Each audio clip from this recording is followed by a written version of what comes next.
जी नमस्कार, अस्सलाम वालेकुम, सत श्री अकाल आप लोगों को सबको। जैसे मैंने कहा था, थोड़ा आधे घंटे पहले आ गए। आई एम सॉरी, आप लोगों को जल्दी आना पड़ा। तो थोड़ी देर में हमारे जो आज के गेस्ट हैं वो थोड़ी देर में ज्वाइन कर लेंगे अपने को। और जैसे ही वो ज्वाइन करेंगे मैं उनको लाइव ले आऊँगा। थोड़े उनके बारे में, वो कौन हैं, क्या करते थे, पता लग जाएगा। आप लोग मुझे कोई भी कैमरे का रिक्वेस्ट ना भेजिए। मैं उनका जो मैसेज है उसका वेट कर रहा हूँ।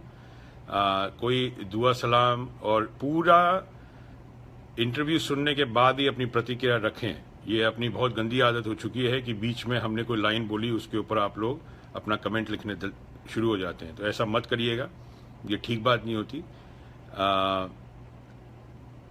तो अभी मैं उनका 2 मिनट के लिए वेट करूंगा। जब तक आप लोगों को सबको गुड इवनिंग, सत श्री अकाल, अस्सलाम वालेकुम, नमस्ते। तो जो सच है वो सच है और जो झूठ है वो झूठ है, ठीक है ना। सच और झूठ में आपको अंतर करना आना पड़ेगा। हम किसी भी पार्टी के खिलाफ नहीं है, हम किसी के खिलाफ नहीं है। हम जो सच है वो आपके सामने रख रहे हैं। उसके बाद ये कोई भी मीडिया नहीं बता रहा है आपको, कोई भी लोग नहीं बता रहे हैं। उसके बाद आप अपने आप ही सोचिए, अपने आप इस चीज़ का संज्ञान लीजिए और ये समझने की कोशिश करिए क्या सच है और क्या गलत है।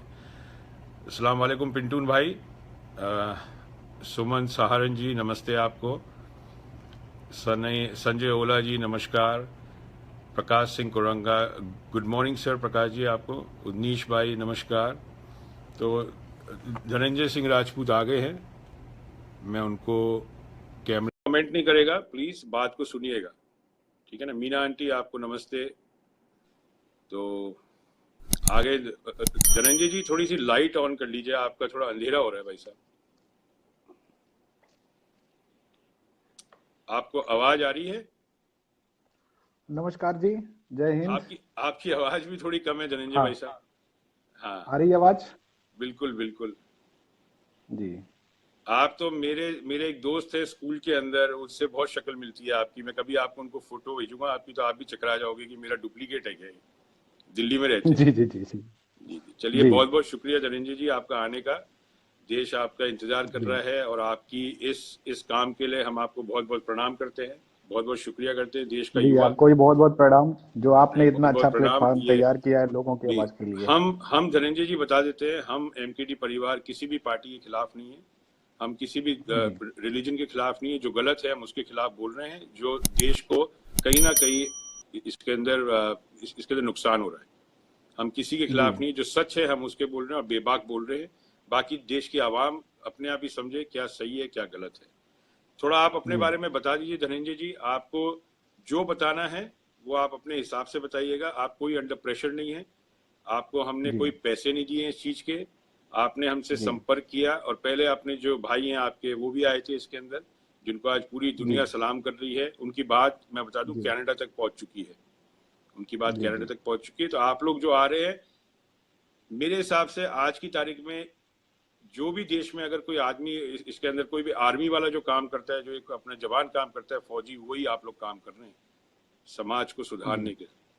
वो तो संभालता है जी। बॉर्डर, आप संभाल रहे हैं समाज के अंदर जो प्रॉब्लम है। तो आप अपने बारे में बताइए जी थोड़ा। आप कहाँ से हैं, क्या करते हैं, आप क्या ये करते थे? मेरा घर जो है वो अयोध्या के थोड़ा पास जोर पड़ता से है, बस्ती। बोलिएगा शरीर, आपकी थोड़ी आवाज कम है। मेरा जो घर पड़ता है अयोध्या के पास है। अयोध्या अयोध्या के जी पास पड़ता है, बस्ती। बस्ती जिला है, वहाँ का मैं रहने वाला हूँ। और मैं पिछले 10 सालों से दिल्ली के अंदर, अ, मतलब पहले मैं सुदर्शन न्यूज में था स्टार्टिंग में। और जब सुदर्शन न्यूज की स्टार्टिंग हुई थी और 2007 में, तब से मैं सुदर्शन न्यूज में था। और वहाँ पर तकरीबन मैं 10 तक रहा, 2010 फिर 12। लेकिन जब मुझे एक सच्चाई पता चली तो फिर वहाँ से मेरा जो मन था वो टूट गया कि आखिर हो क्या रहा है राष्ट्रभक्ति के नाम पर और देशभक्ति के नाम पर। और उसके बाद मेरा आंदोलनों में काफ़ी जुड़ाव रहा और गाय के विषय पे हम लोगों ने लगातार 2012 से आंदोलन की शुरुआत की, जिसमें अपने महावीर भाई भी अपने साथ रहे। और उनका जो आंदोलन में जी पहला जुड़ाव था वो हमारे साथ ही था, महावीर भाई का। और हम लोगों ने गाय के विषय जी पे काफ़ी मतलब ज़बरदस्त आंदोलन शुरुआत की 2012 में। हमारे साथ जो गोपाल दास जी थे, उन्होंने अनशन किया, जंतर मंतर पे किया। और प्रधानमंत्री जो मनमोहन सिंह थे, आप उनके थोड़ा घर के स्पीकर बाहर को जा अपने करके। पास में रख लेंगे, स्पीकर को अपने पास में रख लेंगे, थोड़ी आवाज कम आ रही हाँ, है। हाँ, अब बेटर। तो उन्होंने प्रधानमंत्री के घर पे जा करके, जब मनमोहन सिंह थे, तो उनके घर पे जाकर उन्होंने प्रदर्शन किया, गोपाल दास जी ने। उस समय हम लोग सब साथ में थे। और उसके बाद आंदोलन गोपाल दास जी ने शुरू किया गाय के विषय को लेकर के। उनका सीधा विषय ये था कि जो ये मतलब चारागाह है, जो गाय भूखी मर रही है सड़क पे, वो क्यों मर रही है। तो उसका सारा कारण समझ में ये आया कि जो चारागाह है, वो चारागाह ने सरकारों ने कब्जा कर रखा है और सरकार के लोगों ने कब्जा कर रखा है। और संत जी ने इस विषय को लेकर के कांग्रेस सरकार में 2012 से लेकर के लगातार 2014 तक तो अनशन ही करते, उन्होंने 142 दिन का अनशन किया था। उसके बाद उनकी मांगे पूरी नहीं हुई और अभी भी वो लगातार अनशन कर रहे हैं। जब उन्होंने जी। बीजेपी के आने के बाद सत्ता में अनशन करना शुरू किया, तो उनको 6 महीना तिहाड़ जेल में डाला गया, गोपाल दास जी को, दिल्ली के अंदर केवल प्रदर्शन करने पे, क्योंकि वो बीजेपी कार्यालय तक प्रदर्शन करने पहुंच गए थे। और उन्होंने फिर राष्ट्रपति प्रधानमंत्री क्या नाम है, संसद भवन भी घेरने का प्रयास किया था, तो उनको कई बार गिरफ्तार किया गया। और जंतर मंतर के ऊपर तकरीबन 2 साल तक संत गोपाल दास जी गाय को बांधे खड़े थे, मतलब वहीं पर। लेकिन मुझे ये यहाँ ये सारे चीजों को देखकर ये लगा कि जैसे कि आपके साथ, आपके सामने जैसे महावीर भाई आए थे, उन्होंने जो सारी घटना बताई वो बहुत ही एकदम एक्यूरेट घटना है कि किस तरह से हम लोगों ने आंदोलन शुरू किया और किस तरह से बीजेपी ने उस आंदोलन का हाईजैक किया और पूरे देश में गाय के नाम पर उन्होंने दंगे करवाने शुरू किए। हमारा उद्देश्य दंगा करवाना नहीं था, हमारा उद्देश्य तो गाय बचाना था। लेकिन जी। उनका उद्देश्य क्या था कि गाय के नाम पर दंगा करवाना और गाय के नाम पे समाज को भड़काना। उसके बाद मोदी जी ने फिर लंबा लंबा भाषण देना शुरू किया। और मोदी जी ने नहीं किया, सारे लोगों ने भाषण देना शुरू किया कि ये हाँ, पिंक सभी रेवोल्यूशन है, ये दुनिया भर की सारी चीजें। और समाज के अंदर एक वैमनस्य को पैदा कर दिया गया। हालांकि जो गाय की चारागाह की जमीन है, उसको किसी मुसलमान ने नहीं कब्जा कर रखा है, बल्कि हमारे समाज के लोगों ने ही कब्जा कर रखा है, या हमारी सरकारों ने कब्जा कर रखा है। पूरे भारत के अंदर 3,32,50,000 एकड़ जमीन है चारागाह की। उसके बावजूद भी गाय सड़क पे पॉलीथीन खा के मर रही है। देश के प्रधानमंत्री कहते हैं कि जो गाय है, वो गाय कटने से नहीं मर रही, पॉलीथीन खाने से मर रही। लेकिन इसको रोकेगा कौन, उसको चारागाह दिलाएगा कौन आखिर। तो ये इतना गंभीर विषय था। और आपके सामने ये देख लीजिए, जो महावीर प्रसाद खिलेरी गाय को बचाने के लिए आए थे भाई हमारे साथ, उन भाई को बीजेपी ने इस तरह हाईजैक कर लिया कि उनको हिंदू मुस्लिम वाला बना दिया कि ये मुसलमान गाय काट रहा है। लेकिन वास्तविकता क्या है, ये सरकार काट रही है। चाहे वो इससे पहले वाली सरकार हो, चाहे ये वर्तमान सरकार हो, काटने का काम तो सरकारों का होता है और लाइसेंस देने का काम सरकारों का है। तो ये एक सिस्टमेटिक एक साजिश है, जो मतलब क्या कहा जा सकता है कि ये दोनों तरफ से हुआ कि एक तरफ से इन्होंने दंगा भड़काने का काम किया और दूसरी तरफ से जो दूसरी पार्टियां थे, उन्होंने उसको भजाना शुरू कर दिया। और मैंने देखा कि पूरे चुनाव में, जो यूपी का चुनाव हुआ, चाहे इससे पहले जो चुनाव हुआ, वहां पर एक ही मुद्दा रहा कि क्या नाम है, अगर आप बीजेपी को वोट नहीं देंगे तो सारे हिंदू जो उनको मुसलमान काट देंगे, खत्म कर देंगे मार करके। और दूसरी पार्टी वाले जो लोग थे, उन्होंने ये प्रचार किया कि अगर इनकी सरकार आ गई, मोदी की और योगी की सरकार आ गई, तो वो सारे मुसलमानों को मार के खत्म कर देंगे। तो ये दोनों की आपस में राजनीति एक ही क्या थी, है। नफरत की। हाँ, आपस में एक ही है। मतलब दोनों लोगों ने नफरत फैलाया। और इन सबको देख करके मन के अंदर इतनी मतलब अपने आप से घृणा पैदा हो गई कि हम लोगों ने किस काम के लिए आंदोलन शुरू किया था, किसी की जान बचाने के लिए, किसी की जान लेने के लिए नहीं। लेकिन इस आंदोलन को उन्होंने इस कदर बदनाम कर दिया कि इन्हीं अपने ही मुंह से कर रहे हैं। इन्होंने, बीजेपी ने बाकायदे एक गौरक्षा प्रकोष्ठ बनाया था और उस गौरक्षा प्रकोष्ठ के लोगों ने बाकायदे मतलब हम लोगों को हाईजैक कर लिया, जिसमें महावीर भाई भी हमारे साथी थे और ऐसे तमाम साथियों को उन्होंने हाईजैक किया।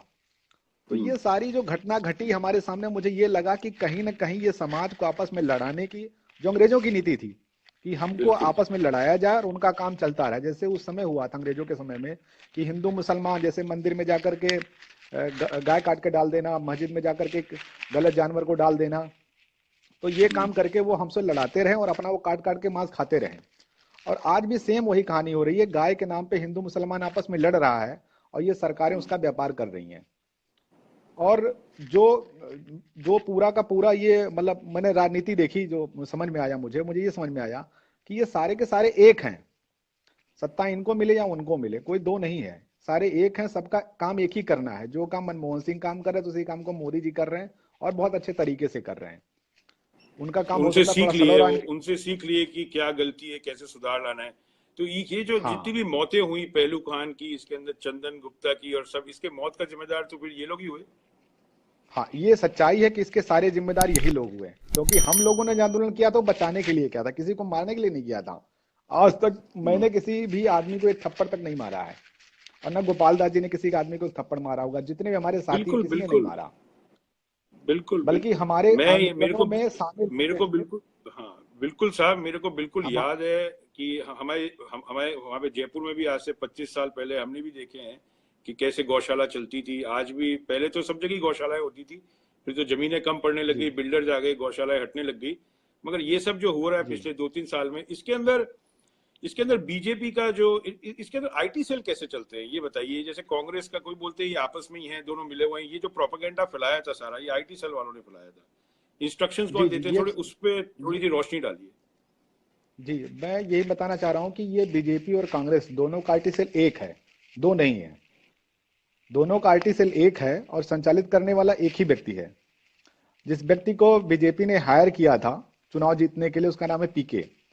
तो जो पीके की पूरी टीम थी, जो 2014 के चुनाव के लिए कंपेनिंग कर रही थी, और 2014 से पहले जो इनकी कंपेनिंग थी, क्या नाम है, 2012 की, जो 12 क्या मान के 13 के अंदर जो चुनाव चल रहा था गुजरात के अंदर सीएम बनाने के लिए, उसमें भी कंपेनिंग इनके हाथ में थी। बहुत हाईटेक प्रचार, बहुत हाईटेक 3D कॉन्फ्रेंसिंग, तमाम सारी चीजें की गई थी। तो इनको जो हायर किया था बीजेपी ने 2014 के लिए, इतना अच्छा प्रोपोगंडा फैलाया गया। और जो हम लोगों ने आंदोलन किया था, चाहे वो काले धन पे रहा हो, चाहे गाय पे रहा हो, चाहे जो भी मुद्दा रहा हो, सारे, चाहे राइट टू रिकॉल, जो भी मुद्दे, सारे मुद्दे, उन सारे मुद्दों को उन्होंने हाईजैक कर लिया पूरे के पूरे देश के आंदोलन को। और इन्होंने भजा करके कांग्रेस को भ्रष्ट, बेईमान, सब कुछ घोषित जो करना था वो कर दिया। इस करने में सफल भी रहे ये लोग। उसके बाद समाज को इन्होंने जो लड़ाना शुरू किया, उसी आंदोलन में सबको सबको लड़ा भी दिया, हिंदू मुसलमान भी कर दिया सारा। तो उसके बाद क्या हुआ कि जो इनकी टीम थी, क्या नाम है, प्रशांत किशोर की, इस प्रशांत हम्म। किशोर की टीम को बीजेपी ने तोड़ दिया। और प्रशांत किशोर इनसे अलग भाग गए फिर, क्योंकि इनको तोड़ दिया गया।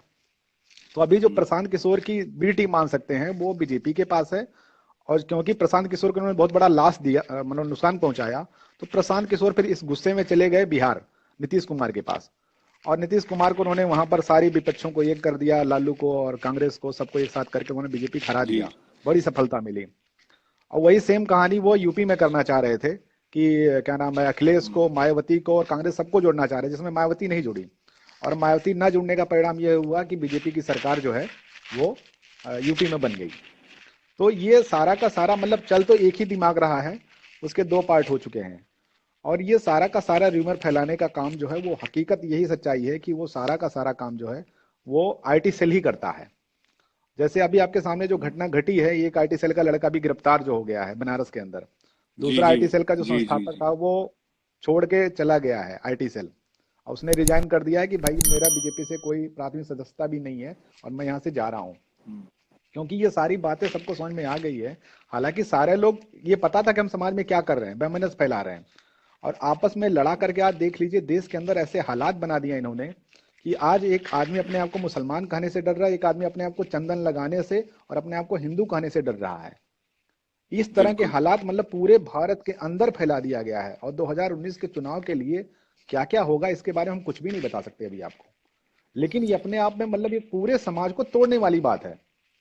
किसके लिए? वोटों के लिए, सत्ता के लिए। तो मुझे ये समझ में आया कि जो सत्ताधारी लोग हैं उनमें मतलब उनको देश से कोई लेना देना नहीं है। उनको केवल और केवल अपनी सत्ता प्यारी है। और सत्ता के लिए वो कुछ भी क्या कर सकते हैं, चाहे हिंदू मर जाए चाहे मुसलमान मर जाए, उनको कोई फर्क पड़ने वाला हाँ, गरीब आदमी नहीं है। मरेगा इसमें, तो अमीरों को तो कोई फर्क नहीं पड़ता, गरीब ही आदमी मरेगा। ठीक मैं है। तो गरीबी, मर तो गरीब ही रहा है ना। बिल्कुल। कोई मांस का व्यापारी नहीं बिका, मरा ना कोई नेता मरा। मरते वो बेचारे, वो क्या नाम है, जो इनोसेंट पीपुल हैं वो मर रहे हैं, जिनको ये भी नहीं पता कि वो गाय दूध निकालने के लिए जा रहे हैं, उनको भी इनोसेंट लोगों ने ही मारा। ऐसा नहीं को आतंकवादी थे कोई, मारने वाले भी सही इनोसेंट बात। थे और मरने वाले भी इनोसेंट थे। दोनों को राजनीति नहीं पता कि लोग कर क्या रहे हैं, हमको आपस में लड़ा कैसे रहे हैं। उनके अंदर इतनी ये गौभक्ति जो भर दी गई कि हर आदमी जो गाय लेकर जा रहा है वो कसाई है, ऐसी मानसिकता भर दी गई। तो ये जितने भी पेजेस आज की तारीख में चल रहे हैं, वायरल इंडिया है या जो भी पेजेस चल रहे हैं, और हमने सुना है पहले उन्होंने भी बताया था, जो पहले भैया आए थे इसके अंदर, उन्होंने भी बताया ये जी कि जितने भी आर्मी के ऊपर पेजेस चल रहे हैं, क्या इसमें कितनी सच्चाई है? आर्मी के पेजेस ये बना रहे हैं और सब कर रहे हैं, इसका प्रोपेगेंडा आर्मी पेजेस के थ्रू। जो लोग बाग भोले हैं, उन लोगों को समझ में नहीं आता है, वो समझते हैं आर्मी वाले। एक मैंने पेज देखा, अजीत डोवाल जी का भी पेज बना रखा है, जिसमें 2.25 लाख आदमी है, जो कि फ्रॉड पेज है अजीत डोवाल जी का। उसके अंदर हिंदुत्व की बातें हो रही है। अजीत डोभाल जी का तो कोई जी पोस्ट नहीं है खुद का। ये क्या है? ये पूरा नहीं ये वो ऐसे पेजेस क्रिएट करते हैं, और वे क्या है ये? ये ऐसा नहीं कि केवल अजीत डोभाल के नाम से वो करते हैं, वो सारे जितने भी खिलाड़ी हैं, जितने भी एक्टर हैं, मतलब जो नामी गिरामी लोग हैं, उनके नाम से उनका फैन क्लब बना देना, उनके नाम से पेज बना देना, उनके नाम से ग्रुप बना देना, फिर उसमें अधिक से अधिक लोगों को जोड़ना, और कुछ दिन बाद उस पेज का नाम बदल देना, उस ग्रुप का नाम बदल देना। ये इनका बहुत बड़ा काम है। और उसके फिर उस पेज के थ्रू जो है वो समाज में वैमनस्यता फैलाना और किसी पार्टी विशेष का प्रचार करना, मतलब दोनों काम है, एक तो वैमनस्यता फैलाना, दूसरा प्रचार करना। तो समाज जो ये तो ट्रेंड बन गया है कि समाज अगर टूटेगा तो वोट बैंक बढ़ेगा। इसी बात को लेकर सारी लड़ाई चल रही है। और आज मतलब वही हो रहा है ना कि जो आईटी सेल की आपने बात की कि किस तरह से आईटी सेल काम करता है, तो सच्चाई है, महावीर भाई ने जो भी बातें यहाँ पर बताई हैं वो 100% पूर्ण रूप से सत्य है।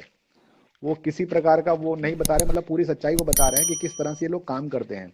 अब ऐसा नहीं ये काम केवल बीजेपी वाले करते हैं, बल्कि ये हाँ, काम कांग्रेस कांग्रेस वाले वाले। भी करते हैं, और अन्य जितनी भी राजनीतिक पार्टियां वो सारी की सारी करती हैं। अंतर इतना है, कोई ज्यादा करता है, कोई कम करता है। एक का सहारा सारा लेते हैं, किसी भी घटना को तोड़ा और मरोड़ा जाता है, होता कुछ और है, बताया कुछ और जाता है, और एक मरते हमारे सारे अशफाक निर्दोष भाई हैं, लोग हैं। उन्होंने अभी एक हमारे अशफाक भाई हैं, उन्होंने बड़ा अच्छा कमेंट किया है इसके ऊपर कि जैसे अमेरिका के अंदर स्लीपर सेल्स होते थे, जिनको पकड़ा जाता था 2000 सितंबर 11 के बाद। अपने आईटी सेल हो गए, अमेरिका के अंदर स्लीपर सेल्स थे। जो स्लीपर सेल्स के साथ होता था, उनको तो सीधा अरेस्ट करके उनको तो ग्वांतानामो भेज दिया जाता था, और उनको बड़ी जी सजाएं होती थी। और बीजेपी आईटी सेल या कांग्रेस आईटी सेल भी उसी तरह है जैसे अमेरिका में स्लीपर सेल्स हैं, जो कि कंट्री के अंदर डिस्टर्बेंस फैलाना चाहते थे, उसी तरह ये आईटी सेल्स है। इसमें फर्क क्या है? और ये जितने भी वायरल इंडिया पेजेस हैं, ये सब है, इनकी सच्चाई क्या है, इन लोगों की, वायरल इंडिया और ये सब की? आप कमेंट पे ध्यान मत दो, वो लिखते हैं, वो सबको सलाम दुआ हो चुकी नहीं, है।